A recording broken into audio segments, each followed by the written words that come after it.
Hello नमस्कार दोस्तों, स्वागत है आपका एक बार फिर से आईबी नॉलेज में। आज हम देखेंगे भी बोर्ड मास के कुछ क्वेश्चंस। ठीक है, हम कल भी बोर्ड मास नियम के बारे में हमने जाना है और इसको पढ़ा है। ठीक है, क्या क्या जब एक क्वेश्चन में सारी चीज़ें आ जाए, जोड़ना घटाना गुणा भाग, ठीक है, कोष्टक, ठीक, बार और भी बहुत सारी चीज़ें आ सकती है। ठीक है, तो हम सबसे पहले इस नियम के अनुसार हमें सबसे पहले क्या करना है वही हम क्वेश्चन से करते हैं। ठीक है, तो भी बोर्ड मास में सबसे पहले हमें क्या करना है, हमने कल पढ़ा है। सबसे पहले बार हल करना है, इसके बाद ब्रैकेट हल करना है। ठीक है, इसके बाद क्या हल करना है, ऑफ हल करना है। ऑफ यानी का मतलब हिंदी में गुणा। ठीक है, इन दोनों का मतलब होता है गुणा। डी का मतलब होता है डिवाइड भाग, एम का मतलब मल्टीप्लाई गुणा। ये ऑफ अलग होता है, ये गुणा अलग होता है। ठीक है, और ए मतलब एडिशन यानी जोड़ना, एस मतलब सब्सक्रिप्शन मतलब घटाना। तो इस नियम के हिसाब से हम हल करते हैं। कल इस नियम को अच्छे से हमने जाना है, समझा है। अगर वीडियो नहीं देखी है, क्लास नहीं देखी है, तो उसको जाके एक बार अच्छे से देख लें और समझ लें। ठीक है, अब आज हम क्वेश्चन करते हैं। क्वेश्चन हम कल समझा दिए थे और बोले थे अगली वीडियो में हम 2-3 क्वेश्चन और समझा देंगे, तो ये अच्छे से आने लगेगा। ठीक है, और हर एक चैप्टर क्या है, हर एक पुराना चैप्टर अगले आने वाले चैप्टर से जुड़ा रहता है। जैसे भी बोर्ड मास, इसके पहले हमने सीखा था जोड़ना घटाना गुणा भाग में धन व ऋण के नियम, तो वो चैप्टर भी इससे जुड़ा है। और आगे हम जो भी हल करते जाएंगे, हर एक चैप्टर पिछले हल किए हुए चैप्टर से जोड़ते जाएंगे। ठीक है, तो जब तक पुराने के चैप्टर से आप अच्छे से नहीं समझोगे, हल नहीं करोगे, तब तक आगे आप नहीं बढ़ पाओगे, नहीं समझ पाओगे। तो उनको भी अच्छे से समझो, देखो और इसके बाद आगे बढ़ो। ठीक है, तो सबसे पहले हम तो इस क्वेश्चन को हल करते हैं। तो यहाँ 5 × 4 धन 12 ऋण 3, इसके ऊपर है बार, भागित 3 है, प्लस 2 और ऋण 1 है। ठीक, तो सबसे पहले हम क्या हल करेंगे भी बोर्ड मास के हिसाब से। यहाँ कहीं देखो बार तो नहीं है, हाँ तो ये है बार। मतलब 5 × 4 धन 12 में से 3 गए, क्या आ जाएगा, 12 में से 3 गए, आ जाएगा हमारा 9।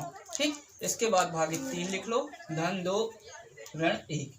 अब इसके बाद देखो बार तो हल हो गया, कहीं ब्रैकेट तो नहीं है, तो ब्रैकेट तो कहीं नहीं है, मतलब ब्रैकेट हम छोड़ देते हैं, नहीं करना है हमें हल, इसको भी काट दो। अब आगे देखो कहीं ऑफ तो नहीं लिखा है, नहीं लिखा है ऑफ, या का नहीं लिखा है, हिंदी में का भी नहीं लिखा है, तो इसको भी अलग कर दो। अब कहीं देखो डी, डी मतलब डिवाइड भाग, डिवाइड भाग तो नहीं है कहीं, तो हम सबसे पहले इसमें देखेंगे भाग तो नहीं है, तो भाग यहाँ पे है। ठीक, तो यहाँ हो जाएगा 5 × 4 धन 9 भागित 3 करेंगे तो 3 ही आएगा।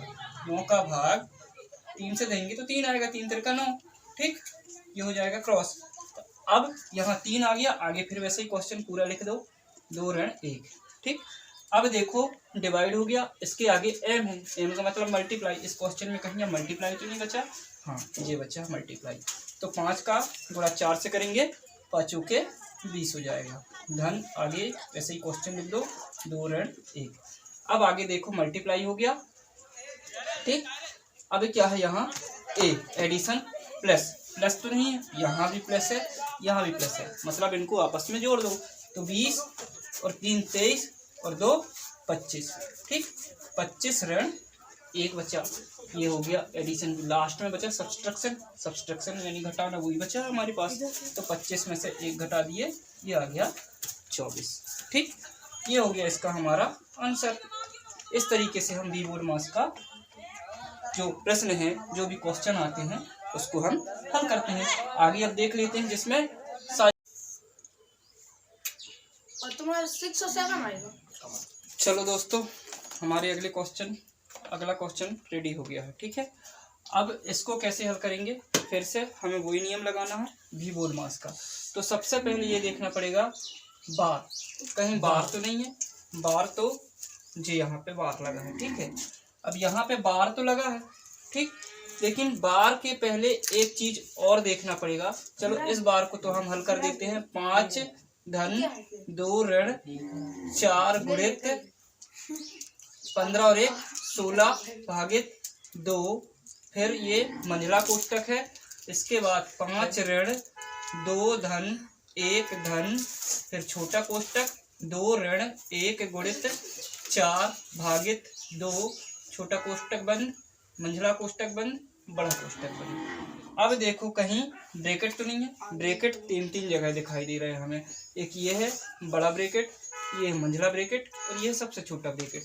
तो ब्रैकेट में हम सबसे पहले बताए थे कि छोटा ब्रैकेट हल करते हैं, इसके बाद मंझला हल करते हैं, इसके बाद बड़ा हल करते हैं। ठीक है, तो सबसे पहले छोटा ब्रैकेट यहाँ से यहाँ तक है, तो इसको हल करना पड़ेगा हमें। तो इसको पहले हल कर लेते हैं, बाकी पूरे क्वेश्चन को ऐसे ही लिख लेते हैं। ठीक, तो 5 धन 2 ऋण 4 गुणित 16 भागित 2 मंझला कोष्टक 5 ऋण 2 धन 1 धन। अब छोटे कोष्टक को हल करते हैं।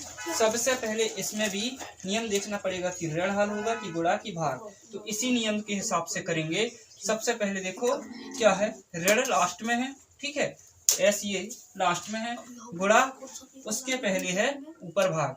तो इस तरीके से सबसे पहले जो आ रहा भाग आ रहा तो भाग हल करते हैं। तो 4 में से 2 गए, सॉरी 4 भागित 2 किए तो 2 आ जाएगा, तो 2 ऋण 1 गुणित 2 आ जाएगा। ठीक है, ये हो गया। अब फिर से अगली स्टेप पे चलते हैं।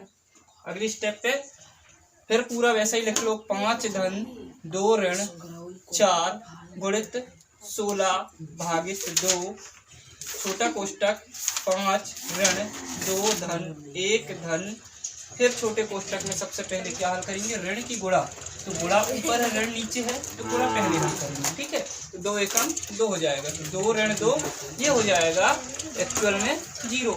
यहाँ 2 एकम 2 हो जाएगा और 2 ऋण 2 हो जाएगा 0। ठीक है, छोटा कोष्टक हो गया हल हमारा। अब बचे मंझले कोष्टक और बड़े कोष्टक। अब देखो दूसरे नंबर में मंझला कोष्टक, मतलब ये मंझला कोष्टक हमें हल करना पड़ेगा। उसमें भी सबसे पहले क्या हल करना है, सबसे पहले ऋण की धन। ठीक है, तो देखो ऋण नीचे है, धन पहले हल करना है, तो ये धन को पहले हल कर लो। ठीक है, तो यहाँ देखो 5 धन 2 ऋण 4 गुणित 16 भागित 2।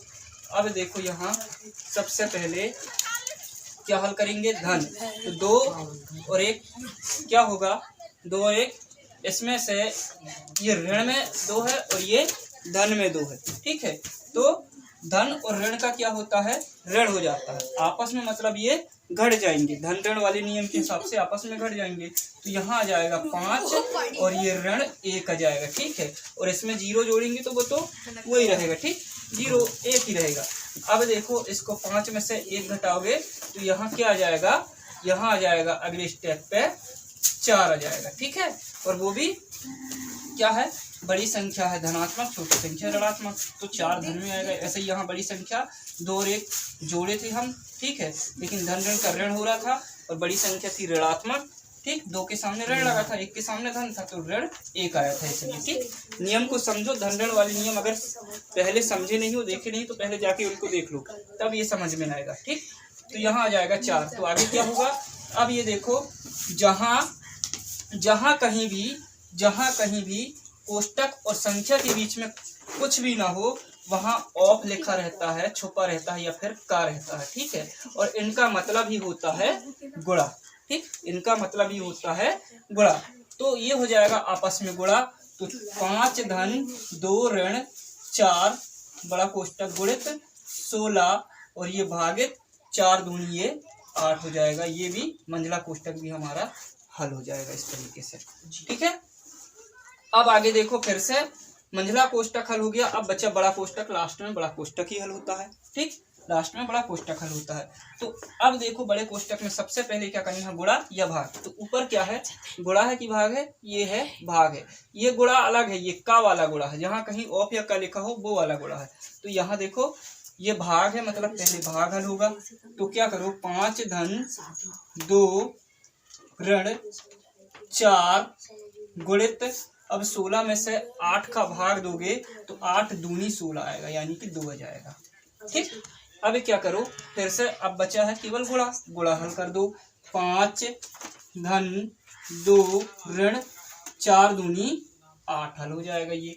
अब यहाँ क्या है, कोष्टक और संख्या के बीच में ऋण का निशान है, तो ये ऋण आ जाएगा। यहाँ कोष्टक और संख्या के बीच में कुछ नहीं था, इसलिए हमने ऑफ लिखा था, यानी का लगाया था, और का मतलब गुणा किया था। ठीक है, अब यहाँ संख्या और कोष्टक के बीच में निशान है, तो हम वही निशान के हिसाब से हल करेंगे। ठीक, अब क्या, यहाँ सबसे पहले क्या करोगे, जोड़ोगे। देखो ऐड करना है, फिर लास्ट में सब्सट्रैक्शन। ठीक है, घटाना है हमें। ठीक, तो 5 और 2 हो जाएगा 7 और ऋण 8 बचा लास्ट में, ठीक, ऋण 8 बचा लास्ट में। अब बचा हमारा ऋण मात्र, लास्ट में यही बचना चाहिए, तो यही बचा है, ठीक। अब 7 में से 8 घटेगा, नहीं घटेगा, नहीं घटेगा, ठीक। अब इसके लिए क्या है, हमारी धन और ऋण वाली जो हम बताए थे धनात्मक संख्या ऋणात्मक संख्या वही काम करती है। जहाँ 8 में से 7 घटा दो, 1 बचा, ठीक, 1 बचा, और इन दोनों में बड़ी संख्या क्या है, 8 है, उसके सामने ऋण है, ये तो छोटी है, उसके सामने धन है, तो जो संख्या बड़ी है उसका चिन्ह हो जाएगा, तो ऋण 1 एग्जैक्ट आंसर आएगा ये हमारा, ठीक है, इस क्वेश्चन का। तो इस तरीके से इसको हल करते हैं, ठीक है, ठीक, समझ गए। बाकी नहीं समझ में आया हो तो दोबारा एक बार फिर से देखो, ठीक, और सेशन अच्छा लगा हो तो शेयर करो। अब वीडियो हम एंड करते हैं, ठीक, धन्यवाद।